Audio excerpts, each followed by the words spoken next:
দুই ম্যাচের আন্তর্জাতিক প্রীতি সিরিজের প্রথম ম্যাচে ভুটানকে হারিয়েছে বাংলাদেশ।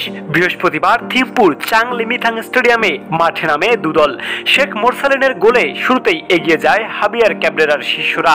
শেষ পর্যন্ত আর কোনো গোল না হলে 1-0 গোলে জয় নিয়ে মাঠ ছাড়ে বাংলাদেশ।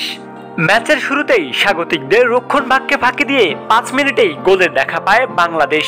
মাঠের ডান প্রান্ত দিক থেকে রাকিব হোসেনের বাড়ানো বল ক্লিয়ার করতে ব্যর্থ হন ভুটানের গোলরক্ষক। সেখান থেকে ডি বক্সের ভেতরে বল পেয়ে গোল করেন মোরসালিন। পিছিয়ে পড়ে ম্যাচে ফিরতে মরিয়া হয়ে ওঠে ভুটান। ম্যাচের 19 মিনিটে গোলের ভালো সুযোগ পায় তারা, তবে গোলরক্ষক মিতুল মার্মার দক্ষতায় রক্ষা পায় বাংলাদেশ। অন্যদিকে লিড পেলেও ছন্নছড়া ফুটবল খেলে বাংলাদেশ। বল পজিশনে এগিয়ে থেকেও গোল করতে ব্যর্থ হয় ভুটান। শেষ পর্যন্ত 1-0 গোলে এগিয়ে থেকে বিরতিতে যায় বাংলাদেশ। বিরতির পর দুই দলই আক্রমণাত্মক ভঙ্গিতে খেলতে থাকে, তবে শেষ পর্যন্ত আর কোনো গোল না হওয়ায় 1-0 গোলের জয় নিয়ে মাঠ ছাড়ে বাংলাদেশ।